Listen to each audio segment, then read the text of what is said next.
Hey guys, today we're going to go through a bunch of Christian doctrines. Diary of a Freemason, someone that got born and saved out of the Freemason Illuminati movement. The dangers of rock music and youth brainwashing and extreme cults. The Satan Seller, my cornky. Yeah, completely made up story. The godfather of all so-called ex-Satanists that were never into Satanism in the first place, a la Bill Snivlin. Sorry, I forgot his name. We got the one on the dangers of Mormons, how to witness to Mormons, the evils of Christmas. There you go, holidays and holy days. The origins and meanings of our favourite holidays. How the occult influences the Eastern part. What? Yep. God, it's been years since I looked at these. And, I don't know. Got a bunch of Tomorrow's Worlds that I've dug up as well, but nothing to do with anything I've ever believed in. What's this one? It's Voice of Truth. No idea what that is. I'll do that some other day. Isn't that just a normal? Yeah, whatever. So we're going to start with the reason for homosexuality.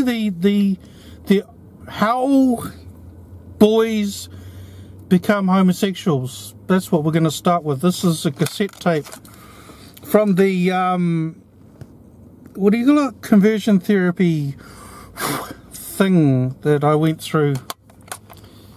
This is Gary Hayashi, sorry, Hayyashi, Friday afternoon. This is the 9th of November 1994. So that's the date of my conversion therapy that never cured me. Why the hell did it not cure me? Bloody hell, let's have a listen. And I bear still some of the marks, because the good of the masculine could not be called out in me, because God had ordained that my father would do that, and I detached from him. I didn't listen much to him. I didn't have much regard for him. In fact, because I was detached, I saw more of the negative things than the positive things after a certain age. You know what I think is at the heart of every son? I think every son longs to be proud of a father. To have a father they can look up to and say, that's my dad. That's my dad. And I'm just like him. And I'm proud of who he is. Don't you be knocking my dad. And I can remember in my elementary school years being embarrassed by him. Not because he was an embarrassing person, but because I was afraid that if we got in public and he went off, I'd be profoundly shamed. And everybody would know our little family secret. And so I was kind of embarrassed by him. He's also not a typical Japanese-American man. He's rather extroverted in public. He can be very engaging. He can make whole tables laugh at a dinner or something like that. And I was so cut off from him, I just looked at that and went, ugh, oh, he's embarrassing us again. And I didn't have the experience of growing up being proud of my father. And that set in a deficit in me, because I didn't have anything to look up to and say, that's what I want to be.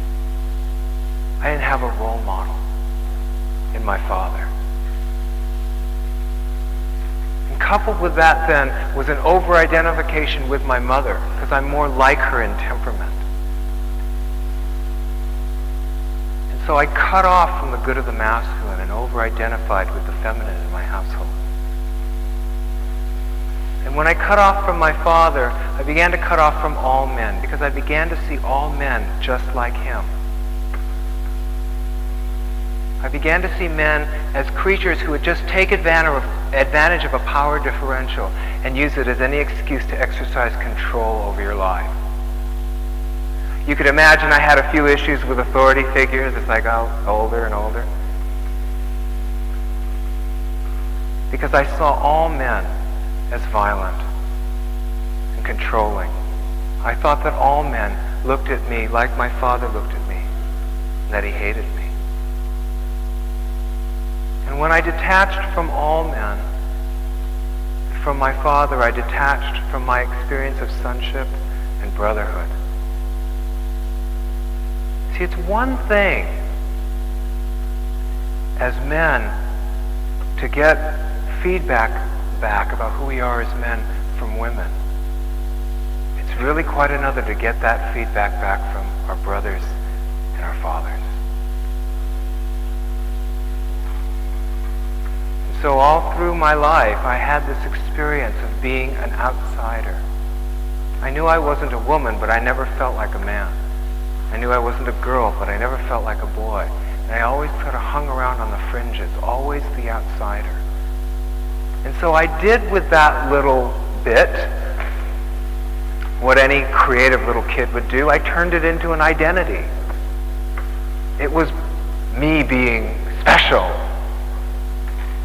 You know, I was the artistic one around all these clodhoppers. That's really how I started to look at it. I was a child prodigy singer when I was a child. I started singing classical music at the age of 6. That didn't help any, you know, because I had a beautiful soprano voice, right? And I did things that mostly, in my mind, women did. Sang, large choirs, the whole business. And I began to really lose any kind of affinity for the masculine that was within me. And all I could see when I looked at myself as a male was that I was deficient. I didn't measure up. I didn't have the goods. And I became cut off from the good of my own masculinity. And I began to even value the more feminine, not effeminate, but feminine characteristics of my personality, a kind of an emotional sensitivity, an artistic kind of thing. And I took those things and ran with them. So I was an art major in college, and I became an artist, a professional artist for 5 years.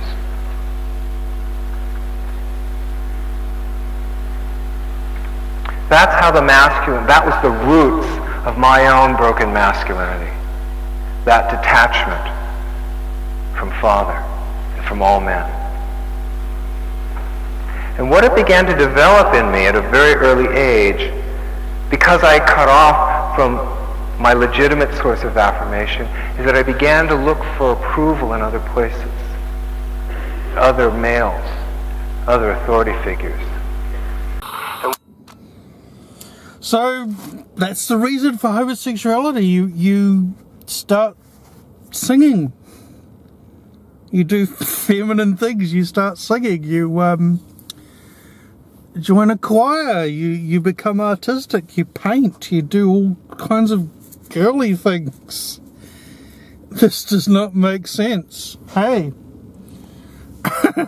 So just be careful of singing, guys. You know, don't paint. What the hell are you supposed to do if you can't sing? Oh my God. Anyway, so because the father was abusive and he detached from men, how does that make you feminine? Please explain. Yeah, okay, so put in the comments below, please explain how the hell that is possible. Now let's look at some holy days and evil Christmas and things like that. Well, we don't have to dive too much deeply into this. The phases of the moon and the sun, which doesn't exist in a flat earth model, shut up. Sorry, the autumnal equinox, the winter solstice, the vernal equinox and the summer solstice are all evil. They're all evil. Okay, so let's check out, this is quite rude, this one. The vernal equinox.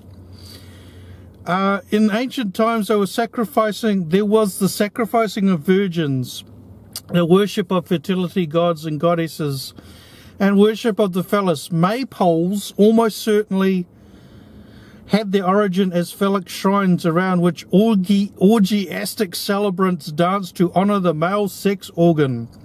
Such practices are known to have been featured in spring festivals in ancient Babylon, Egypt, Greece, and among the Druids of Great Britain. Eggs, as symbols of fertility and new life, have always been featured in such pagan festivals, as have rabbits. Symbols, vigorous sexual activity and reproduction. There you go. So the Easter Bunny's demonic. Proof, written by Tom C. McKinney. There you go. Oh my gosh. People found out about these books, they'd freak out and be like, what the hell? So let's move on to Halloween. Also in this book, published by the Voice of Truth International. Don't know how I came across this. I think it came in the post with Tomorrow's World magazine. I'm not sure. I mailed away for don't know, volume 22. So touching on Christmas, mistletoe is of Celtic origin and was known as All Heal. It was believed to have certain miraculous powers. Mistletoe is found on the oak tree, which was highly venerated by the oak priests, the Druids of the many Celtic tribes across Europe and England. Because of its association with the Druids, many denominations have in past times refused to use its decorations in church buildings. Christian hymns started in the Eastern Church around 760. Carols, which are festive songs as opposed to devotional hymns, started around 1100, but were not in regular use until the 1300s. In the 1640s in England, Christmas was dismissed as being pagan and outlawed. During the early 19th century, it was revived, particularly by Albert, the husband of Queen Victoria, who reintroduced the fir tree into the celebrations. We can conclude safely that New Year celebrations and giving of presents predate Christianity and are pagan in origin. It can also be concluded that these were not the only New Year festivities, but that astrology, divination, and human sacrifice, there it is again, would have been made at this time of year. Wow, they're really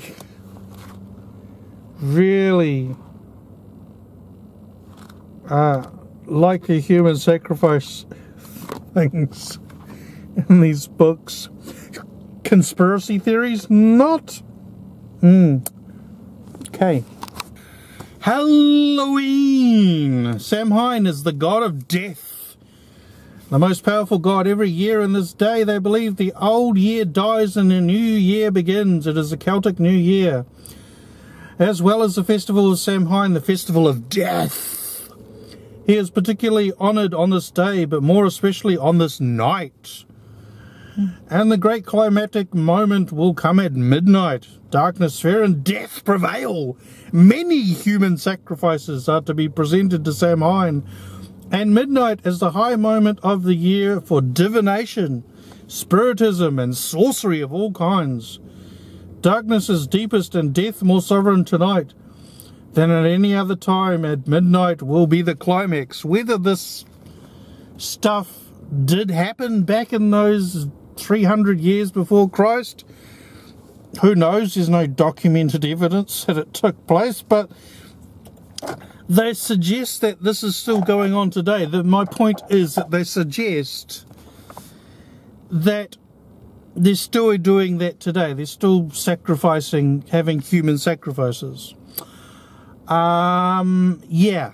So, far-fetched? Yeah. Nice little cartoon though. Okay, so Halloween in the modern days. Today there was a fresh outpouring of evil upon the earth.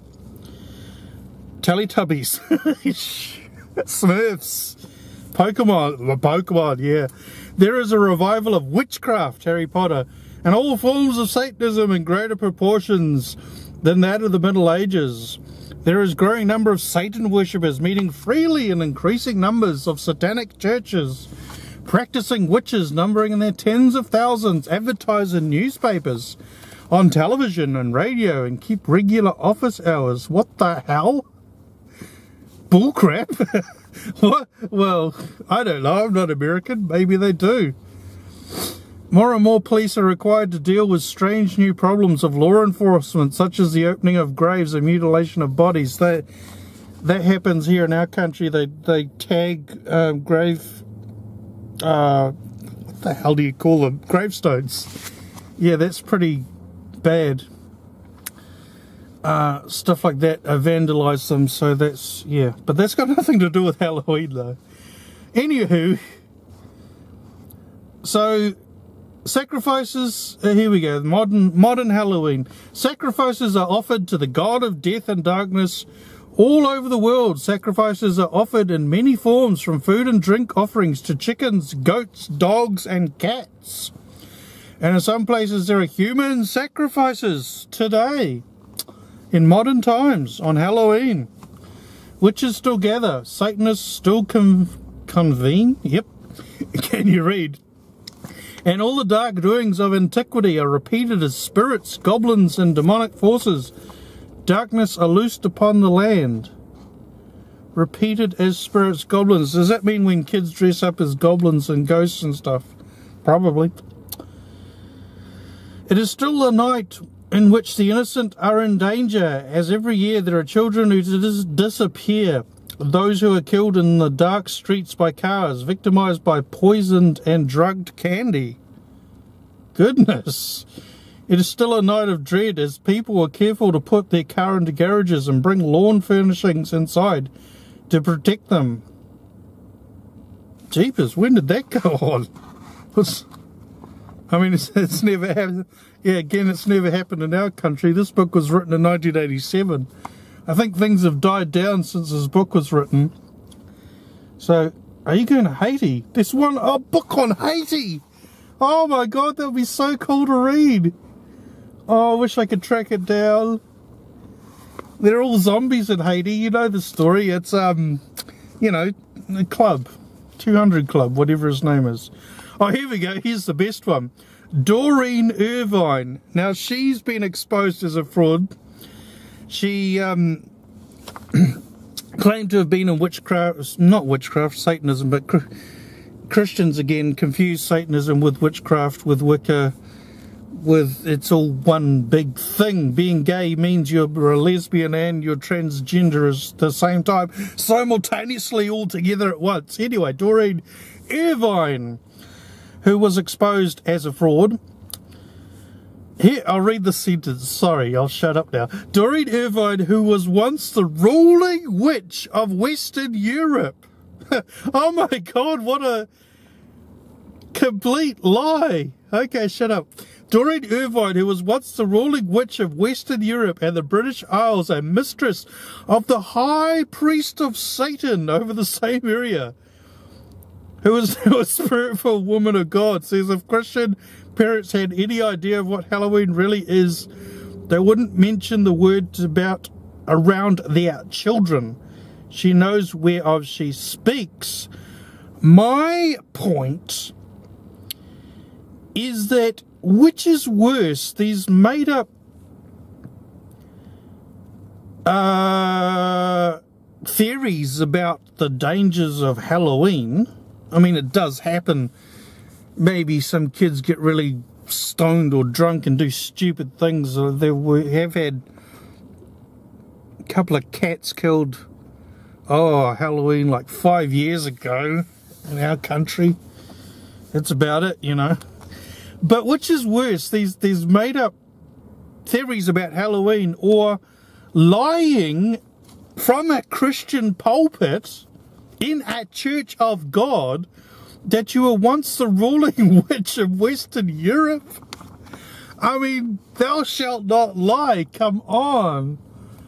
This is what pisses me off more. Not the fact that they got these fucking scaremongering books.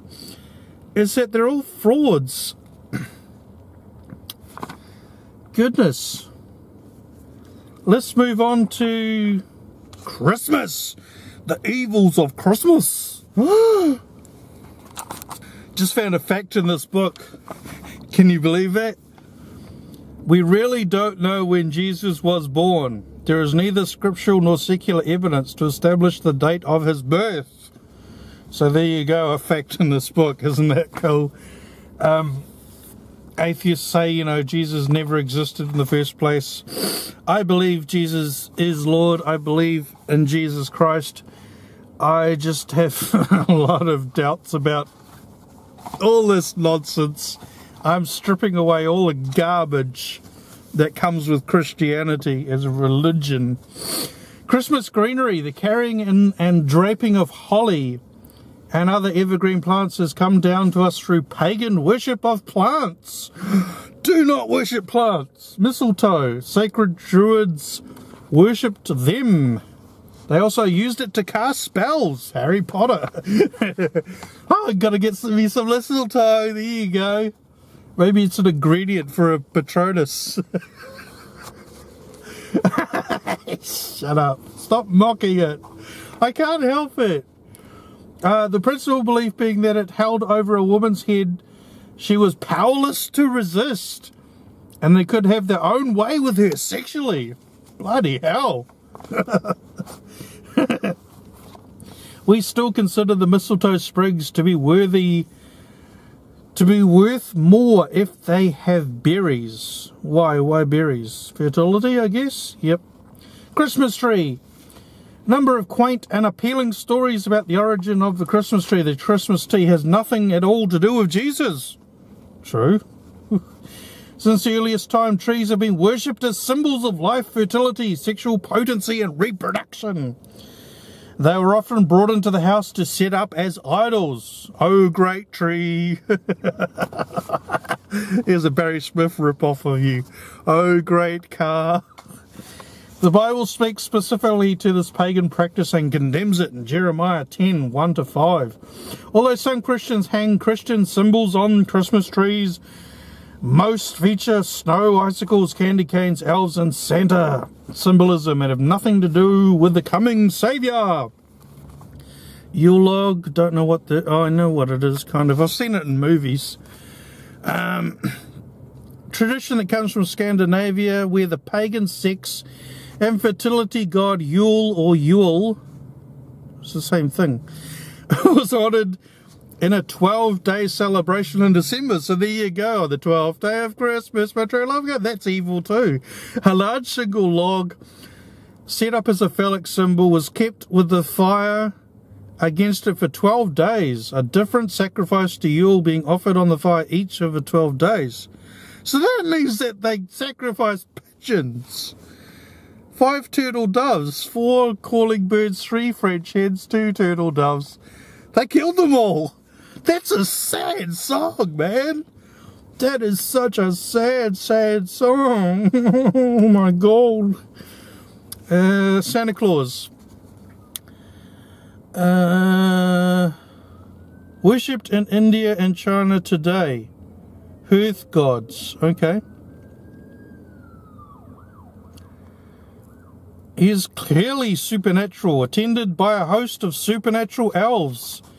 He is able to travel over the entire surface of the earth in a few hours and knows whether we've been naughty or nice. Once a year he comes down from the heavens to bless with gifts those who have found favour and rightly related to him, and will leave bundles of switches. Oh, that's the whip things. Yeah, okay. For those he isn't pleased with. It is traditional to leave food and drink for him on the hearth or mantelpiece. In the 4th century, there is believed to have been a bishop in Asia Minor, remembered for his gifts to children because his name was Nicholas. The name Saint Nicholas has been blended into Santa Claus tradition. Jolly old elf. Good. In colonial America, there were no Christmas celebrations, and as recently as 100 years ago, such observances and celebrations were against the law. In many parts of the United States, including most of New England, how quickly we reversed our values. Therefore, the downfall of mankind. For now it is against the law in many places to display any Christmas symbolism that is not pagan. The banning of nativity scenes in many parts of the country, but the nativity didn't happen at Christmas time. The nativity never happened. He was born in a bloody trough. So why celebrate that even? Oh God. Druidic greenery, Santa elves and fairy craftsmen from the Black Forest are all right, but the family of Jesus, wise men and shepherds are prohibited, especially blah blah blah blah. So why celebrate the dude's birth on earth when it's his sacrifice that was his whole point of coming to earth from heaven? Okay, don't answer that. I don't know. Don't pick holes in Christian fucking conspiracies. Stop it. Let's move on to Valentine's Day. Valentine's Day. Let's have a look at little Cupid. Cute drawing. Ah. Cupid was the pagan sex and fertility god of Rome. His counterpart in the Greek pantheon was Eros, the god of lust. That's right, I said Eros. Cupid, this plump little winged cherub, fired supernatural arrows of passion into people's hearts, producing uncontrollable lust and desire. This whole concept has come down to us directly from Roman and Greek paganism, which is the same thing, because the Romans adopted the Greek gods. Hey, I've got a brain. So Cupid came into the package simply the Roman version of the god of lust that the Greek... He's just said what I said. Sorry, I jumped the gun. It is interesting that his name is merely a personification of the Latin word cupado for desire. It is also... may also interest you to know that the English word for inordinate desire, selfish lust, or greed is cupidity. Same origin, check it out, think of it. That's if you read the King James Version 1611 of the Holy Sacred Bible. The exact origin... sorry. That's a side issue. Yeah. The exact origin on this custom is uncertain, but it arose in the late Middle Ages with the sending of love notes and related proposals on February 14th, the date being chosen because of the beliefs that birds mated on that day. So why is it evil? Exactly what you do about Valentine's Day activities is like all other such matters between you and the Lord. But I do urge you, can't you read? But I do urge you to remember that lovable, mischievous, chubby little winged Cupid is a pagan god, nothing more or less, and have the images of their gods in their homes, hanging on our bodies and necklaces, bracelets, is to offend our holy God and to open yourselves to trouble, hindrance, and bondage. Right. Nothing to... It's just a money-making freaking... Yeah. Let's move on to the Passover rabbit. Poor buddy. I love buddies. I have no idea if this book is legit or not. The Diary of the Freemason. This was written in 1960. No, sorry. 1970. No. No idea when this book was written. Somewhere in the 1970s. There's no actual date. But what I get out of this book is that this is where all the fake, whether this book is genuine or not, this is the book where all the fake ex-Freemasons, Illuminati members get their resource material about Freemasons from. These the paragraphs I've been reading, the chapters, sorry, have been ripped off almost verbatim by fake ex-Freemasons like Bill Snivlin. Yeah, so let's read this, the famous Yarbul on passage that Barry Smith reads all the time. I wonder, well, he would have got the source from here too. Yeah. By juggling around with these Hebrew characters, expressions such as Ab, Bel, Lab, Bel, etc. could be made. These were translated, explained as the meaning Father, Lord, Word, Lord, Spirit, Lord. But as the scholar told me later, these interpretations were not correct. Jehovah was the word I knew well as being one of the forms of the Tetragrammaton and was rendered in modern English Jehovah or Yahweh from the Hebrew Yahweh, the vowels not being recorded. Well, the truth is they didn't have vowels until, when was it, the 12th century, whatever, the Masoretic, yeah. This name was so sacred to the Israelites that it was never uttered, Adonai being used in its place. Okay, here's the important bit. Then came the revelation that the last word was the real name of the true and living God, Yah-bul-on. This, I was informed, was a composite word consisting of 3 parts, Yah-bul-on. Yah is the God of the Israelites, Bul the God of the Syrians, and On the one of the hierarchy of the gods of Egypt. Right? As a royal arch companion, I was told that I must not utter this word by myself, but only in the company of and with the help of 2 other royal arch companions. We were each to repeat one of the symbols in turn, and each standing in turn, the word being repeated 3 times. I realized this may seem surreal when seen in print, but this is what happened, to the best of my memory, when I became companion of the Royal Arch degree. Thus, if Yah of the Royal Arch Freemasonry is to be identified with Yahweh, the God of Abraham, Isaac, and Jacob, then Yahweh is on par with Baal and Osiris. Bul is Baal and On is Osiris. Osiris from the movie. This conclusion is inescapable from the 3 companions. For the 3 companions speak these 2 names, taking 1 symbol each of Jehovah and Yah-bul-on in turn, blah, blah, blah, blah, blah. So if any of this stuff really happened, then it's just, I don't know, some sort of ritual in a club. It's not demonic. They're mocking the name of God, I guess, but it's just, are they trying to, yeah, I know. Does it mean that they're all evil and cursed of God and you have to burn all the ex-Freemason paraphernalia? That's up to you to decide. I don't really care. So there he is, the ex-Freemason who's now born again. That is,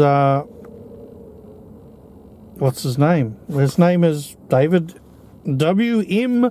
Vaughan. Okay then, fine. And there's the evil compass and square symbols of the Masonic Lodge. Yeah.